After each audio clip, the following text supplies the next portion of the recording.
बोलिए गुरुदेव भगवान की जय, गौ माता की जय। किसी चीज से जब वर प्राप्त करना हो, किसी चीज से जब लाभ लेना हो, उसके बारे में पूरा पूरा पता होना चाहिए। जैसे ये लाइट है, बिजली जिसको बोलते हो आप, जब शुरू में ये लाइट चली थी तो सिर्फ इतना ही जानते थे कि इससे प्रकाश हो जाता है। आज इसके द्वारा सब कुछ किया जाता है। इससे भोजन भी बनता है, इससे ट्रेनें भी चलती हैं, इससे गाड़ियां भी चलती हैं। इसके द्वारा ठंडा गर्म बर्फ सब चीज, फ्रिज कूलर सब जगह में काम आती है। घर पे पहले माताएं जो करती थी ना, दूध पिलाती थी, अब हाथ से नहीं मशीन लगा देती है, घी भी से निकलता है, फैट भी से निकलती है। कितने इससे लाभ ले रहे हो। ये कब होता है? जब इसके बारे में पूरी जानकारी हो तब। इसी प्रकार गौ माता के बारे में अगर हमारी जानकारी ही नहीं है, कितने व्यक्ति आप में से हैं जो गौ माता को गौ माता मानते हैं? हाथ खड़ा करें। कुछ तो उठाए नहीं, कुछ लोगों ने उठाए, वो भी पहुंची है, कर लो नीचे। झूठे आते हैं। हाँ जी, आप कहोगे जी कैसे? वो इसलिए कि आप बताएं, अगर हम वास्तव में उनको गौ माता मानते, गौ को अगर माँ मानते, तो माँ के साथ दुर्व्यवहार नहीं करते। हम गौ माँ मानते हैं और उसके साथ दुर्व्यवहार भी करते हैं। आप कहोगे कैसे? आपके घर में शादी होती है, जब शादी होती है तो छोटे से बच्चे से लेके बड़े बच्चे तक सबके कपड़े आ जाते हैं। सब क्या गौ माता के लिए लेके आते हैं? कुछ पुरानी रस्सी भी ले आया करो बांधने के लिए, वो भी नहीं आती। तो दुर्व्यवहार है कि नहीं? भेद किया कि नहीं किया? सबके लिए खाने की व्यवस्था होती है, बढ़िया से बढ़िया बिठा करके अच्छे से खिलाया जाता है, कोई रह ना जाए। क्या गौ माता के लिए स्पेशल थाली निकलती है जिसको बड़े सम्मान के साथ पहले खिलाया जाए? नहीं निकलती, वो ध्यान में नहीं रहती है। सब कुछ करने के बाद में गौशाला में जो बचा खुचा होता है ना, जो झूठ बच जाती है, वो गौ माता को दे। घर पे अपने माँ बाप को ऐसे खिलाते हो जब सबका झूठा बच्चा हो थाली में उठा के दे दो। ऐसे माँ के साथ करते हैं विवाह? नहीं करते ना। और लेकिन गौ माता के साथ होता है। यहाँ पर आकर के माताएं खिलाती है, प्लास्टिक में बंद किया, फेंक दिया, और वो भी रात बासी भूसी उसको भिड़ा करके रख लेती है। ऐसे तो नहीं होता।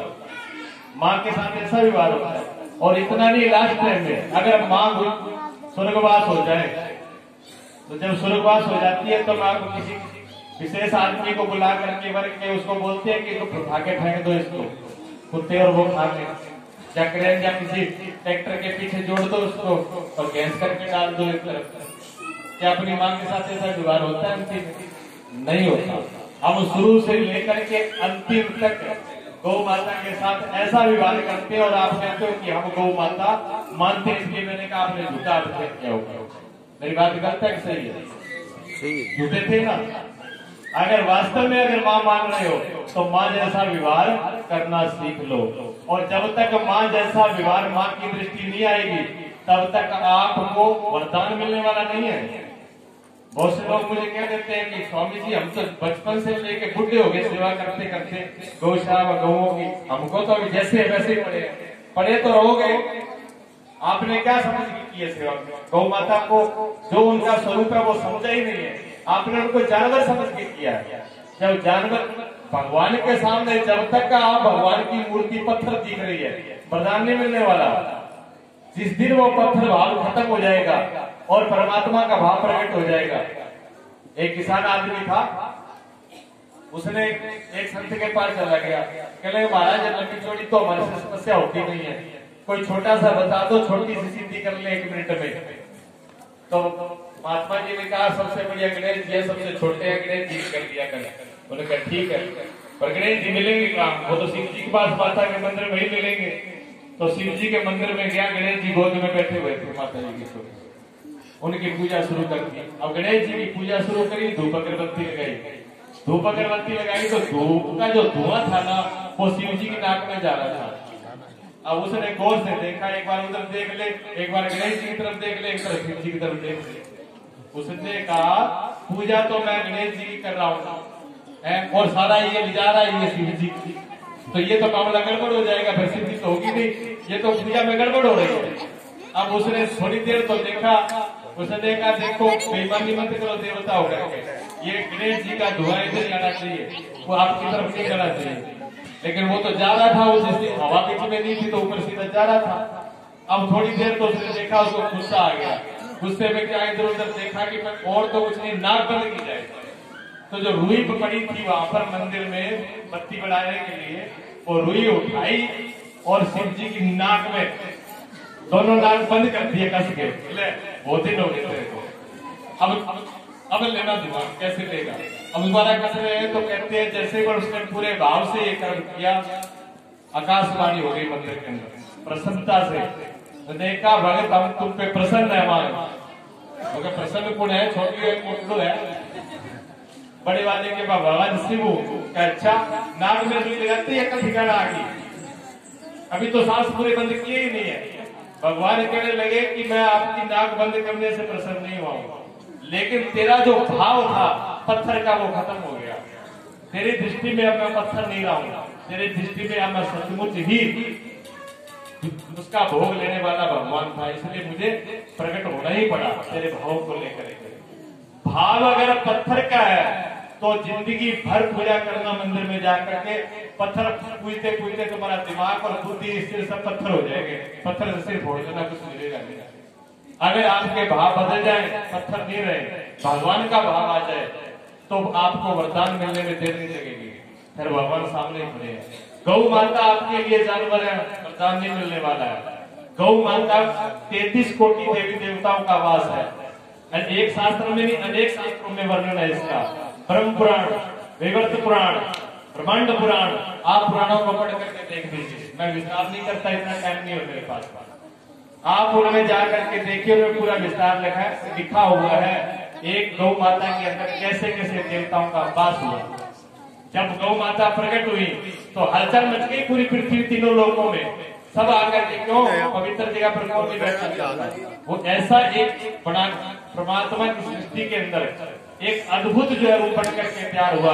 जैसे आप यहाँ आके देखते हो ना, बढ़िया गद्दा बढ़िया चादर, वहीं बैठोगे बस, पार मिट्टी में नहीं बैठ जाते।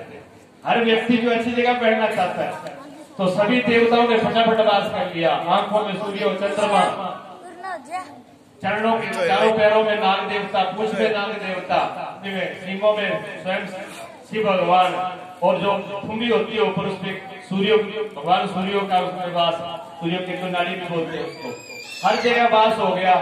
लेकिन भगवान विष्णु तो सरिया मस्त हो रहे थे, लक्ष्मी जी पैर दबा रही थी। जब देखा कि सारे देवी देवता तो चले गए बैकुंठ के खाने, गए कहां पर, मालूम पड़ा कि सारे गौ माता में जाकर के वास कर दिया। अब लक्ष्मी जी आई, लक्ष्मी जी कहने लगी मुझे भी तो जगह चाहिए, तो गौ माता ने कहा देख लो कहीं जगह हो, तो सब में बैठ गए। तो गौ क्या, जो गौमूत्र जिसको बोलते हैं, उसमें तो गंगा जी ने वास कर दिया। तो गौ माता का जो मूत्र है वो गंगा जी का ही प्रत्यक्ष रूप है, इतना शुद्ध है वो। तो क्या बचा था, एक सिर्फ गोबर बचा था। तो लक्ष्मी ने कहा कि मुझे गोबर में स्थान दे दो। माता ने कहा ठीक है। लक्ष्मी माता ने गोबर के अंदर वास किया। अब की मॉडर्न जमाने में तो देवियां गोबर उठाने में वास आती है उनको, जबकि वो इतना शुद्ध पवित्र है। लक्ष्मी हाथों में रहेगी कहाँ, गोबर भी नहीं आता। गौ के बर रूप में लक्ष्मी है, उसी में गणेश जी का भी गोबर से जन्म हुआ है, जो पार्वती उसकी भी कथा है, फिर कभी बताऊंगा आपको। तो गणेश और लक्ष्मी दोनों का वास गोबर के अंदर है, इसलिए तो विनायक बिठाया जाता है। कहा कि गोबर से होता है, बनाने भी गोबर से चाहिए गणेश जी और लक्ष्मी, तभी उसका शादी के अंदर, विवाह के अंदर बिगड़ नहीं पड़ेगा। उसका भी एक तरीका होता है। आप उठा के पता नहीं कहां से कूड़ा कबाड़ ले आते हो, समझ में नहीं आता वो क्या है, वो शुद्ध नहीं होती है। तो उसके अंदर वो वास होता है। लक्ष्मी जी उसमें बच गई। अब रह गए विष्णु। अब विष्णु अकेले क्या करें, अब विष्णु बाद में आए कि हम कहा जाए, अब जगह पूरी बुकिंग हो चुकी है। जब हम स्कूल में पढ़ते थे ना, तो बस पहली सवारी से बुक होती थी, तो क्या करते थे, पीछे जाल पे लौट जाते थे, पकड़ने को जगह मिल जानी चाहिए, बहुत तो जाना ही है। ऐसे होता है बचपन में, आपने खुद किया ये काम। जगह मिल जानी चाहिए पकड़ने के लिए, बस कहीं भी और नंबर क्या ले जाए 4-5 किलोमीटर। हम सब जगह गौ माता को देख लिया, कहीं नहीं। तो पूंछ में भी नाग देवता का वास था, लेकिन जो पूंछ के बाल थे भगवान विष्णु पर पूंछ के बाल में लटके, और जगह ही नहीं मिली। पूंछ के बालों में भी भगवान विष्णु का वास है।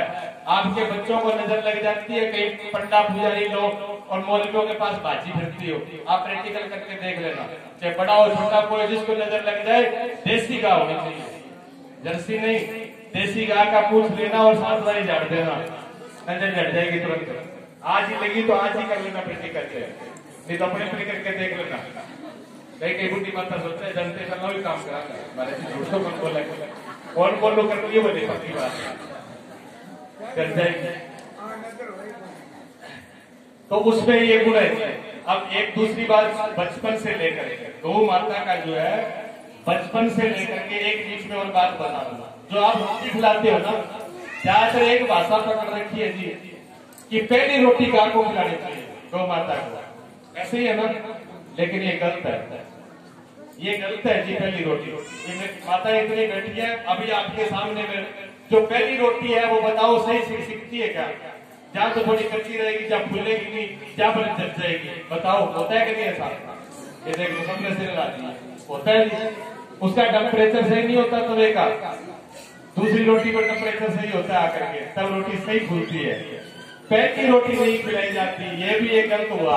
इसमें भी बहुत रहस्य है, इसकी भी एक लंबी चौड़ी कहानी है, कैसे इसको लागू किया गया, इसमें भी षड्यंत्र है। हमारे भारत में बड़े बड़े षड्यंत्र चलाए गए हिंदू धर्म को नष्ट करने के लिए, हिंदू संस्कृति को नष्ट करने के लिए, सब प्रकार से षड्यंत्र चलाए गए, सुतियां से अब भी चलते।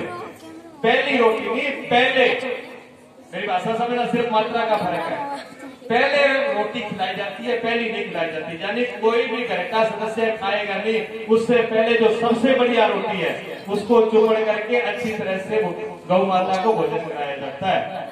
क्यों कराया जाता है? क्या गौ माता का भोजन है रोटी? क्या रोटी एक खाने से गौ माता का पेट भर जाता है जी? बताइए आप, नहीं भरेगा।